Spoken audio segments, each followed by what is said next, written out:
Hey there, and welcome to the Confident Woman Podcast. I'm your host, Rachel Brooks. Join me as I sit down and chat with co-hosts, friends, and carefully curated guests and talk about all the things that empower you to become your best and most confident self. So, let's get started.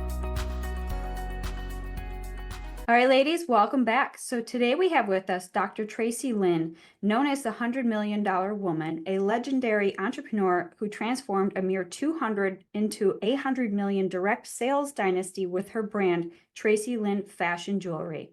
Renowned for empowering thousands of women around the world, she's grown her company to one of the largest in the direct sales industry with nearly 100,000 consultants. Her achievements have earned her a spot among the top 50 direct sales company in the US and features in Essence, Black Enterprise, and the Huffington Post. As a celebrated speaker and role model, Traci inspires with her journey of resilience, excellence, and dedication to helping others achieve success. She is now on a mission to help female entrepreneurs take their life and business to the next level so they can live the life they always knew that they were created for. So welcome, Dr. Traci. Absolutely, Rachel. So glad to be here with you. I would love for you to share a little bit more about you and the story that got you into the works that you've begun. And of course, we all want to know how you turned that 200 into 100 mil. Well, I started out in corporate America. I was actually supposed to go to medical school. I'm my mother's only child, and her vision and dream for me was to be a physician. And that didn't quite work out. She always told me she just believed in her mind that the only way I could have financial success if I was a doctor or a lawyer, and she would say, an Indian chief. And I turned that into the fact that she did raise a chief, a CEO, a chief executive officer. And I just remember working in corporate America, and I was only 23 at the time. And every day I wanted to sleep at the desk. I was bored out of my mind. And I could not imagine doing this type of work for the next 30 years, only to retire with a gold watch. I wasn't even worried about what I was going to retire with. I was concerned, could I even continue to do what was really boring to me? And I was in the financial sector. And so I decided to start my business. I've had many little ventures, but the one that I was really excited about was the jewelry. I had $200 worth of jewelry in a Tupperware container, and I took it to a choir rehearsal. And I passed the Tupperware container around, and it came back with double the money that I spent. And I knew in 15 minutes that I was on to something big. And that's how I turned the $200 into 100 million. But there is always, and that's why I'm glad we're talking today, there is always the thing called process, the thing nobody else wants to talk about, because I didn't get $200 and instantly it was 100 million. My goodness, I only had $200 worth of jewelry. So it went on. And in the process, it's called the middle. And that's where most people give up, is right in the middle of the journey. They don't wait to see it through. So I'm in the middle, and I remember starting that business, starting another business with clothes, then doing more with jewelry. But even on the jewelry side, there was 3 iterations of Traci Lynn Jewelry before I ever became very successful. It was on the last 3rd iteration that we just skyrocketed. The business skyrocketed from 500,000, million, 5 million, 10 million, 20. That's when the whole trajectory of the business changed. But I was resilient and relentless through every part of the process. And when I say 3 iterations, that means that there was a beginning and what felt like an end, and then another beginning and another what felt like the end. And so many times people don't keep going. If they have an end, they think it's over. And I wasn't ready. At 25, I made my first $1 million when I was 25 years old in the jewelry business. But I was 25 years old. I was a young woman. I just wasn't set up or prepared for all the ups and downs, in and outs, and people that would come my way. And I'm not talking about just the good people, I'm talking about some bad experiences with people. And because I'm in a people business. So I just wasn't equipped. And because it took 3 iterations, by the time I got to that 3rd iteration, I was really ready. I was unstoppable at that point. Oh my goodness. I'm amped up from just hearing your story. 'Cause this is the fire. This is the encouragement that not only I need, but those that are listening, maybe you're at that pivotal moment of your life and you're thinking, man, I've gone up to bat once, twice. Do I really want to strike out again? And, just hearing what Traci's sharing here is that you have that burning passion and desire to make this happen, that you're willing to go up to bat as many times as it takes. And as Traci's just happened to pan out on that 3rd time. And it still, I assume, took a lot of refinement and continuation in that 3rd process as well. Yes, and it did. And that was 3 times at jewelry. We're not talking about the other 3 Yeah. failed businesses before that. We're not talking about the clothing part of the business that failed, or the wedding planning business that failed, because my first client was a bridezilla. So there was so much to the whole journey. But one thing I realized, I had a passion for fashion. I was really good at that because my grandmother sold clothes and accessories out of the trunk of her car. And at 4, I was her assistant. So I didn't go to daycare. I never went because I had to go and sell at 4. I was my grandmother's little helper. So I helped her. I remember the customers' names, who I still remember to this day. I was good at directions, and she let me help keep the books. So I started learning about money and responsibilities of money from a little girl. So coupled with all of that, and then we move in to all these other businesses because I believed in my heart I was an entrepreneur, but I did not have the proof. I had no proof of concept, which is very important to start a business. And to have a thriving business, you need POC, proof of concept. So I had no proof of concept, but I had surely had a lot of motivation and determination. I just didn't have the thing yet that was going to do it for me. So I didn't have the proof of concept. But what stood out to me was that I always had great success when I involved other people, and always involved other women. From the time I was 13 years old, I had a little employment agency. I got the kids in the neighborhood a job, and they had to give me a percentage of their first paycheck. What kind of kid does that? I did that. So when I look back on everything I did, I had the most success when I involved other people. And the other thing that I got was the passion for fashion. Well, I got it from my grandmother. She sold clothes and accessories. So I learned some things early. And then when I put those 2 things together, especially with jewelry being one size fit all, I finally got proof of concept. I had something that I could build on, but yet I didn't have success until the 3rd try. And what I didn't have, Rachel, I didn't have your podcast to listen to. So I didn't have anybody else telling me it was possible. It could take 3 times.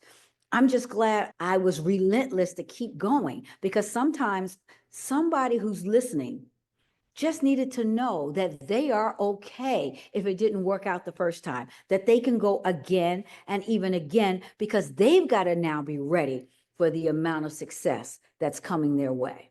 And I lift weights. I'm a bodybuilder also. That's new on my resume. That was a lifelong goal, but I am. So I spent a lot of time in doing weights, always doing something with weights. And in life, I realized that we have to WAIT on things, and we don't like to wait because it takes long. And when I was doing my weights in the very beginning, I didn't see the muscles coming. I still saw the chicken flap coming on my arms. So I didn't see the toneness, because I'm small, so I'm not buff, but I'm toned. And it took a long time to develop. And I wonder how many people give up before they see the results. And the results will come when you're consistent. But what I have learned, even in my Big Dog Academy, I can see how many people watch my modules, the things that I have to teach them, and half of them do and half of them don't. And the ones that don't, they get out of the program. And I don't try to get them back because there is a part that we all have to play. And I know that part and I understand it from experience. Wow, that was powerful. And it's so true. It's like we want this overnight success, no matter how many years it's taken, because it's almost like that idea had been in your mind for years before it even came to fruition. So your proof of concept probably took you decades long to even get there. And now you're just thinking, okay, why hasn't this turned yet? Like, come on, come on. And, to your point about bodybuilding, and I can, obviously from one bodybuilder to another, it's the day in and day out, the consistency over time yields results. And we are so conditioned in a society where everything is microwave moments. Like we just need it here today or yesterday. And that's not the reality. That's not how we develop our bodies. That's not how we develop our minds. That's not how we develop a business. For us to even grow and scale, it's repetition over time. You didn't just get the muscles overnight. Just thinking about being a bodybuilder, you didn't develop it. It was putting in the hard works, rep after rep after rep. Wow. Yes. Yeah. Yes. And to transition, you got to remember, I've been thinking about, see, this is a lot of people too. I've been thinking about this for over 30 years. The day that I would have capped shoulders and toned arms and everything else raised up, that gravity has started pulling down. I dreamt about it, but I never got in the gym to do anything about it. In January of last year, I made a decision to start. February, I changed the diet. I got a coach. Because even though I'm a coach, I'm coachable. Can you submit to being coached? Can you be coachable? That's what I tell people all the time. I love coachable, trainable, teachable people. And I can, with all the things that I've done, I can still coach and be coached. I am still coachable because I always love to learn and want to learn. So I got a coach in this to help me understand how I was eating and how I was eating wrong, how important drinking all this water is that I have to drink on a daily basis. I have a full gym in my home. Wonderful. But every time I went to the doctors, I was shrinking and shrinking.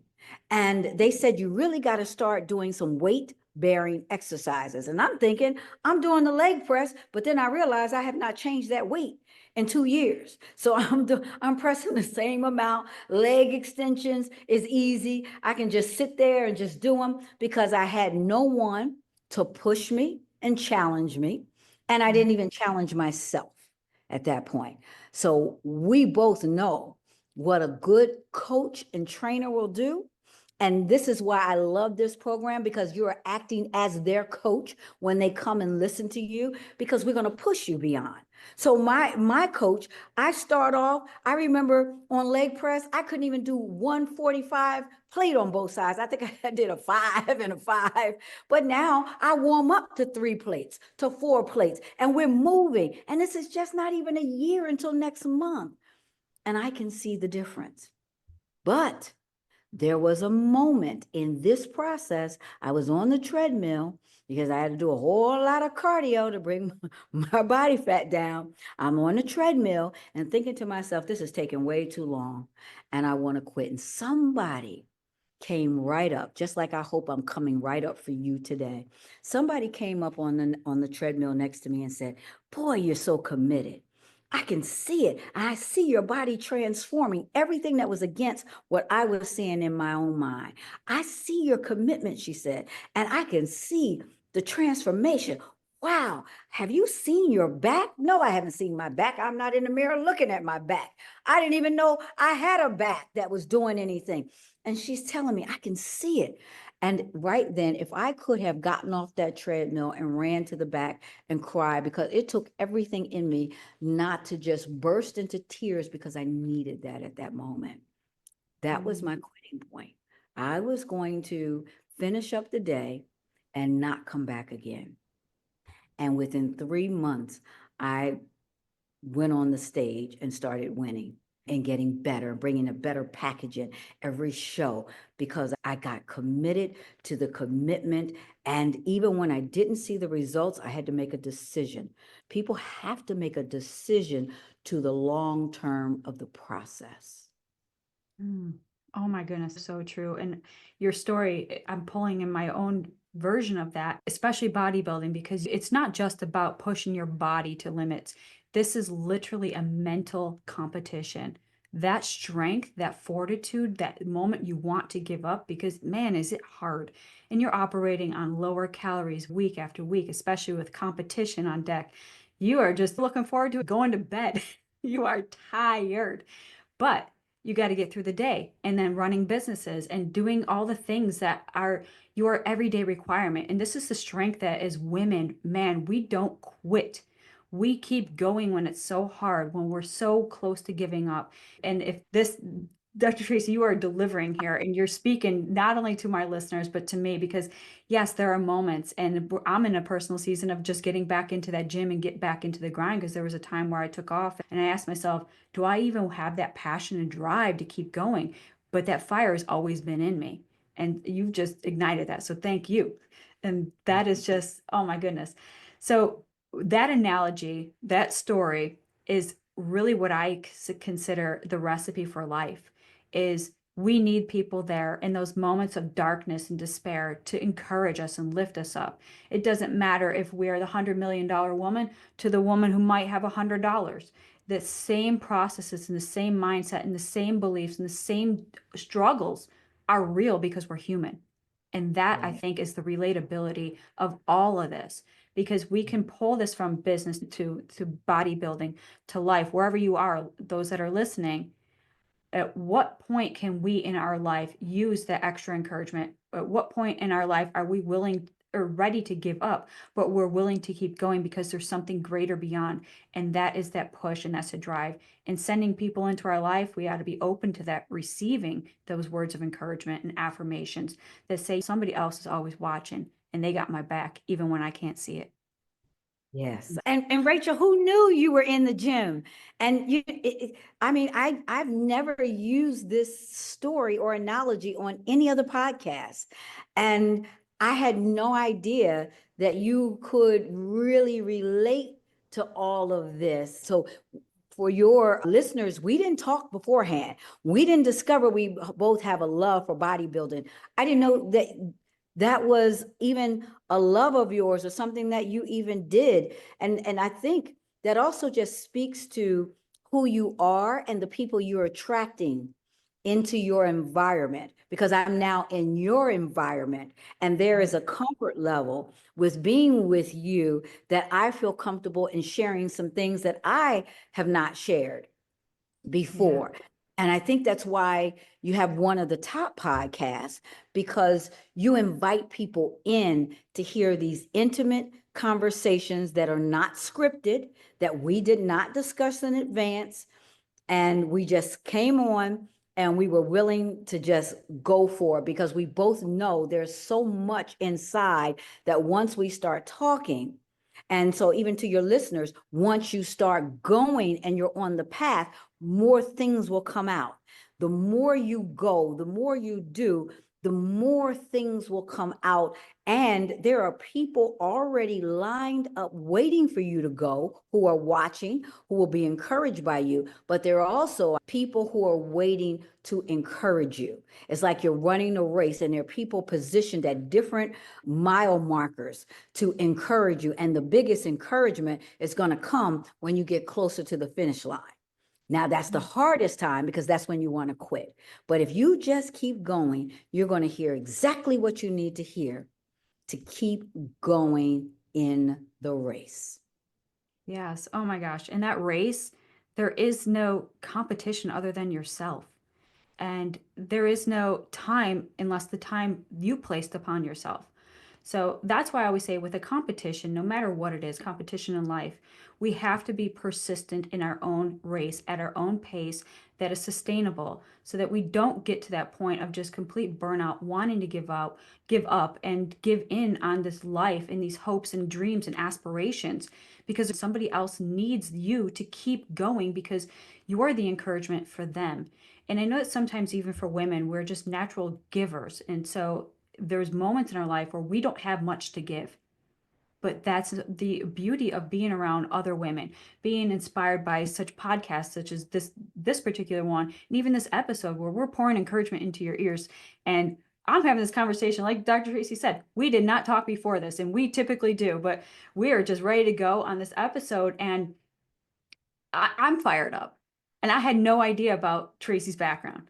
So, yes, for those listening, I've been in bodybuilding since 2012. I hung up my suit and my heels in 18.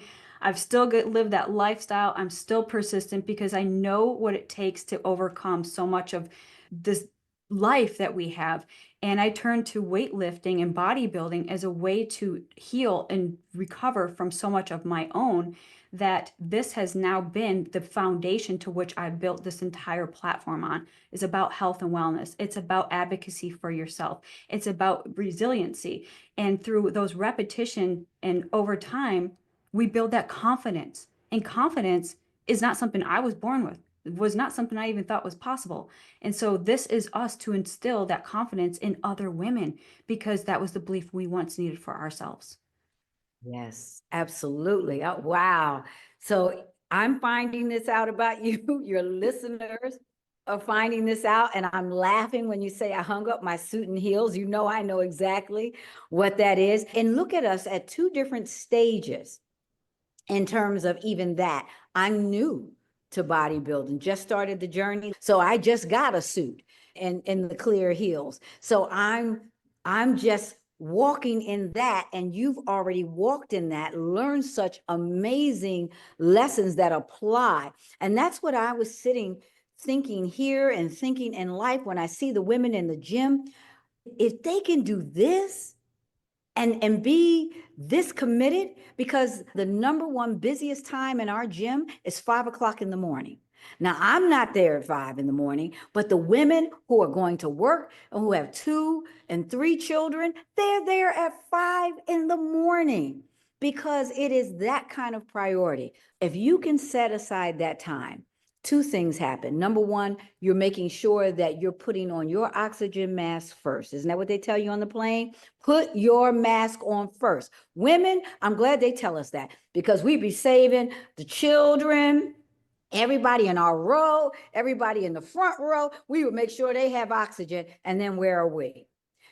Put your mask on first. So even when you take time, even for exercise or doing things or listening to this podcast, you are now filling yourself back up.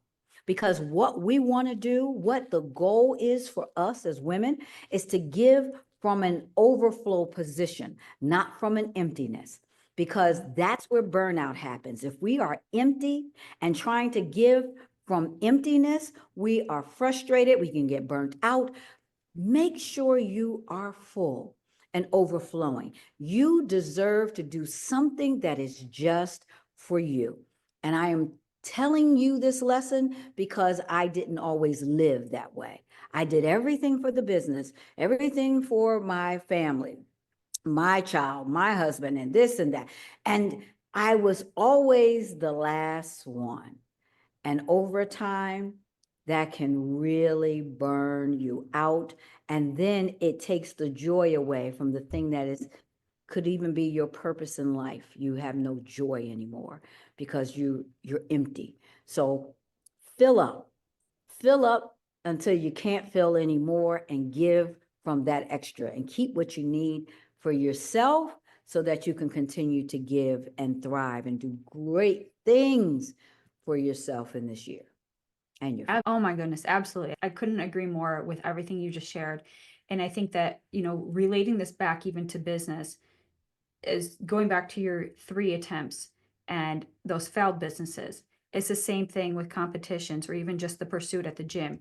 How many times do we have these lofty goals? We just need to lose the 10 pounds. You lose the 10 pounds, you find yourself back at gain 20. And it's this rebound back and forth where now we look at the proof of concept, or the proof is in the pudding. Where could we say that we've had success in our trials? How can we say that we're going to make it? Because there's almost this, we're breaking those promises to ourselves because we're not consistent on our follow through. And so sometimes that can get into our head where, okay, this is just the New Year's resolution again, or this is this time of year. And you start putting those expectations on yourself, knowing that your patterns don't pan out to the lasting results. So there's that shift.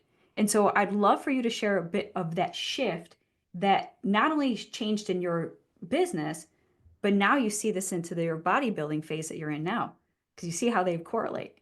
They do. Even on the bodybuilding side, while I was doing business, I convinced myself I had no time for the gym. Even though the pounds were sneaking up on me, I still had no time. So I always wanted a Jenny Craig fix. I wanted to go get my Jenny Craig. I had a lifetime membership. Get the food, just eat that food for a while, lose the few pounds and go back. I was never ready for a lifestyle change. And in business, if you want long-term sustainable growth, and if you want to not just be sustainable, but if you want to elevate, if you want to go to another level in your group, in your growth, in your business, you've got to now change the patterns of my Jenny Craig ways.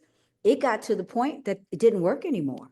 I could get the food, I could go and do that program, and I wasn't losing a thing. So my shortcuts gave out. So in order to sustain and then now stop shrinking, because for 2 years in a row, I'm shrinking. And then they said that I had osteopenia, which means that if I would have broken bones. Oh my gosh. So what could I do? That means I was going to have to stop tricking myself with these short-term results. I'd have to do something sustainable. In the weightlifting world, that's the one thing that I had in my mind. I'm 5'4", and surely I didn't want to go down to 5'3". I needed to keep every little bit of my 5'4". So I had to realize that me talking myself like, oh, I'm so busy with this and that, it had nowhere else to go. So I was faced with something. Now in business, I'm willing to do it. But for myself, for my health, am I not willing to give up the shortcut, do something that's sustainable, and then accomplish a goal that's always been the secret desire of my heart that I never really shared? Was I willing to do what was necessary? And I had to get to that place that the food, I was willing to get rid of and portion myself out appropriately. I was willing to do that. I was willing to go into the gym 4 days a week for me for 3 hours a day and learn what I had to do and trust that process. Even though I cried through it sometimes, wanted to give up, but I had to trust that. And that became sustainable. I could see the results after a time, but it became also something enjoyable because it brought me back to the days of starting my business, seeing the growth, also projecting further and going further than I even projected, and changing my environment, hanging around. That's the thing that we need to talk about, the environment. Because if you're not putting yourself in the environment for change and for sustainability and for success, then how can you continue to grow? How can you make the dream come true if you're hanging around people who don't believe that you can do it, and even people that you've outgrown? We don't understand that some environments we've outgrown. And I had outgrown my environment of my house gym. Now I've got all the equipment in there, but it could not speak to me. It could not get me to do higher reps. Now I've been doing this for 2 years and had no visible quads. I'm at the gym for less than a year. I've got visible quads and hamstrings, and I'm less than the time from before because I needed a proof of concept. And that was my proof that this is sustainable. This is my new way of life. And then when I went to the doctor, my blood came back so good. And she's like, what? This thing is clean. What are you doing? Look at all your levels, your blood pressure. I never had high blood, but it's just, it's like, what has happened? Well, I made some major changes that were extremely uncomfortable. And here's the big one, everybody. This is life. It cost me. It was costly in my time, but it financially was costly. To change the way I eat completely is costly. To hire a personal trainer is costly. Those are costly things. To even compete in competitions, buy the $1,000 suit, it's costly. So what cost for your business, for your career, for the C-suite position? What cost are you willing to pay? Life will pay you any price you ask, but first it's going to test you to see how bad you want it. What are you willing to pay for it? You gotta be That's willing a to. good question. Yeah. Great Yeah. question we all have to ask ourselves, because everything we want in life comes at a price. But is it the Yes. price you're willing to pay? And that's a Yes. sacrifice. So again, parent pulling these analogies from fitness and health to life and business is sometimes we get so complacent in our comfort that is so comfortable we don't even want that change. We want to think that we want the change, is that I want it, but without action, it's just a wish, it's a dream. There's no plan, there's no movement, there's no course of action that is propelling you to say, I'm real serious about this, because here's what I'm willing to give up. Because us as women, we're already at full capacity, right? We're always operating like we are spread thin, as Dr. Tracy said. We don't even got time to take care of ourselves. So when we say, oh my gosh, I got to do this now, it feels like you just threw more plates on this overstacked load and you're just barely hanging on by a thread. But that's the time when you take inventory of your entire life and say, listen, this is no longer serving me. Those ladies that I'm hanging out with that are always going out for happy hour or eating at those places that I know this is my dream goal. This is where I want to be. Is that kind of food and environment going to serve me? We as individuals are consumers of everything. So we have to be cognitive of what we're putting into our mouths, into our ears, into our eyes, and into what we are consuming as individuals of those people that we are surrounding ourselves by. So Absolutely. you have hit the nail on the head right there. And I'd love for you to unpack that too, because when you talk about environment and change and the cost, let's talk about the payoff. And you know what? The payoff is that this is the business term. Everybody wants a sustainable business. And it's great to sustain, but how about to scale?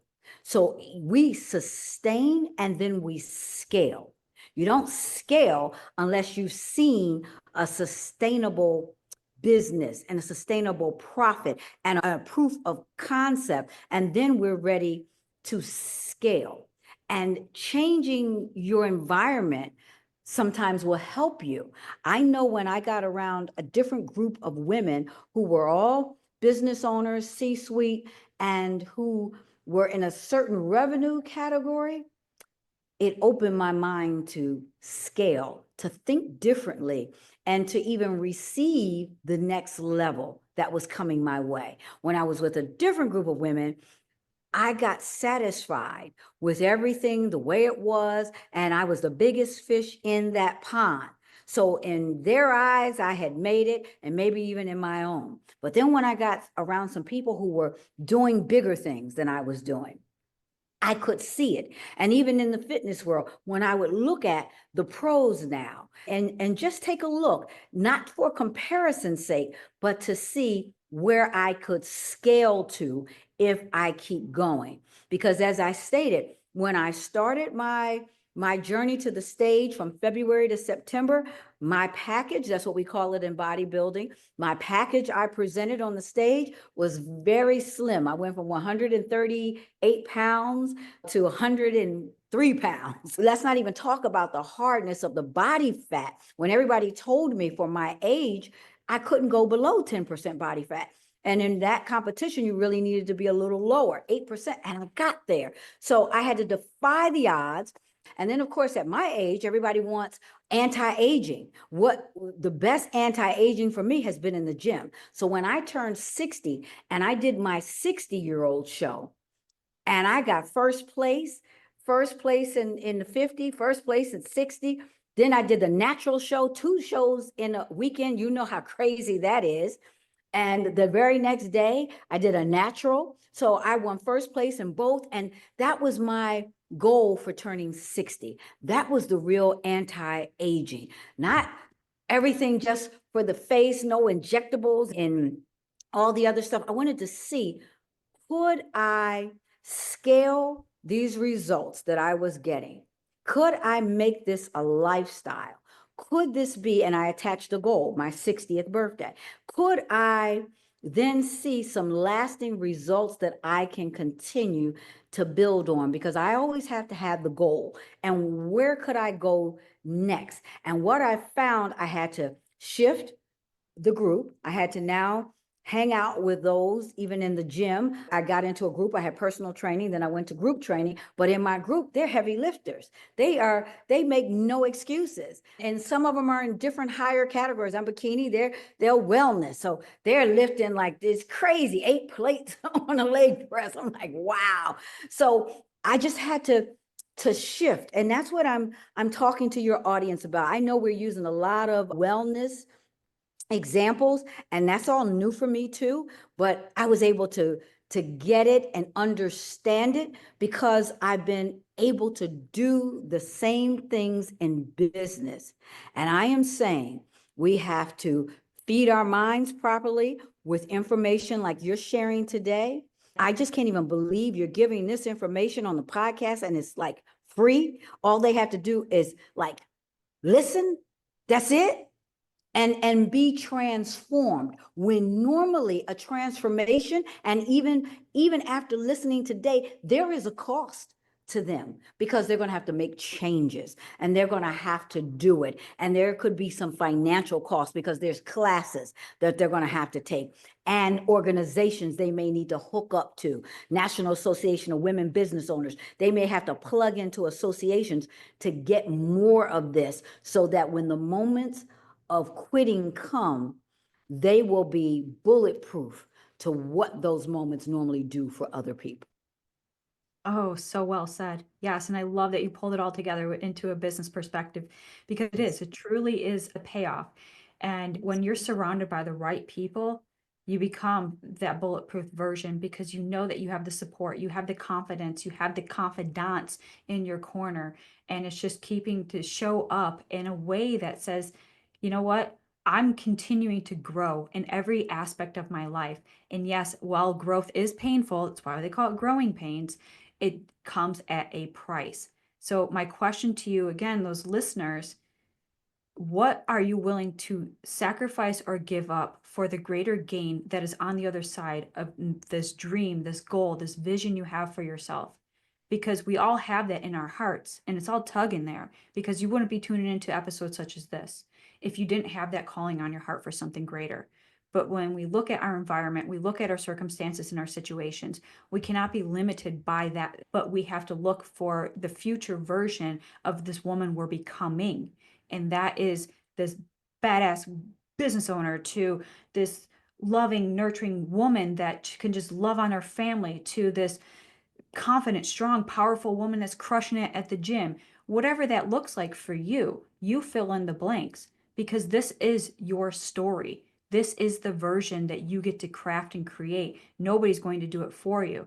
So when you look at the inventory of your whole life, this is what we're really harping on here, is you're building a lifestyle, a healthy and sustainable lifestyle. Yes, you need that first because without that, your business will just become the byproduct of that foundation. And if that foundation is rocky, shaky, crumbling, that's hard to build sustainable success upon.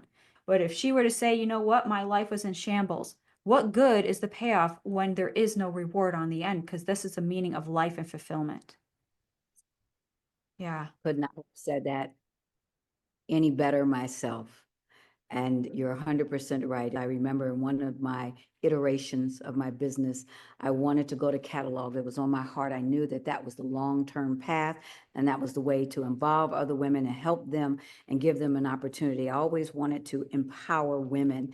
And I started a catalog, but the problem was I did it with jewelry I could never get again.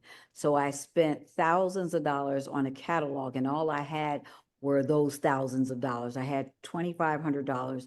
I invested in a catalog I could never get the items for. So it was devastating. But when I look back over that lesson, I mean, how was I doing a catalog and I couldn't get the jewelry again? I mean, what was I thinking? I wasn't. So we make those mistakes. We need to give ourselves grace, is my lesson here. Give yourself grace for the things that you don't know and you may do wrong. But because of that, when I pulled it back together and was able to start again, I understood the catalog was the way, and I knew how to do it because I gave myself some grace and then used the lessons, never forgot the lesson, and started the catalog business. And that was the thing that really propelled us to the $100 million mark, was the catalog. Wow. This has been an incredible conversation. I'm empowered by your story as well. This is something I think our listeners should go back to and re-listen, because there's been so many nuggets of wisdom and takeaways and your own shared experiences and the lessons. Life is just a trial and error. We have to figure things out as we go. So you can have the perfect plan or perfect blueprint, but it came at a cost to get there. For example, Traci's blueprint is not going to translate into a proven blueprint for you without any mistakes or mishaps. So you have to be open to that transformation and growth that is an ongoing process. And this is part of the destination that we never arrive. We just have to find that joy in this journey, and the journey begins every day. We get to begin again. Dr. Traci, I would love for you to share with our listeners anything that we haven't yet covered, or any words of advice or wisdom you'd like to leave our listeners with. Oh my gosh, I think we said so much. I would absolutely encourage them to kind of go back and listen to this again. But the main thing I want them to get out of this is that they have something really great and special that they came here to deliver. How do I absolutely know that? Because they're listening. They found you and they found us at this day, at this moment, and it is not an accident. And I just would love to speak into their lives, to tell them to continue the journey. Believe in yourself. You've got to believe. That is the most important person that has to get the work done, is you. And I believe in you. Rachel believes in you. So make it happen. Let this be the year that you say, you know what? I'm drawing a line in the sand. It starts here. It starts now. I'm going to give myself grace for all the other times I started and stopped. But just like Traci said, there were many iterations of herself. I'm going forward and I'm going all the way. Oh my goodness, absolutely. And I will second on that as well, because grace covers a multitude, and we are going to mess up. We're going to have mistakes. It's not about if, it's when. So how can women find more information about you, connect with you, and just learn and follow along with this journey that you're on as well? Yes, at Dr. Traci Lynn. That's at on all social platforms, including YouTube. I do long form content on YouTube, and I do daily shorts on Instagram at Dr. TRACI They can follow me there. Amazing. So of course, all that will be in the show notes below. So be sure to give Dr. Traci a follow. And if today's episode resonates with you, reach out, let her know, and, share this with somebody who can use this encouragement and uplifting in their life. Thank you so much, Rachel, for having me. You are wonderful. I have enjoyed this more than you can imagine. I love it. Thank you. Hey there. Thank you so much for joining me on today's episode of the Confident Woman Podcast. If you enjoyed today's episode as much as I did, please be sure to like, subscribe, and leave us a review. Thanks again for listening.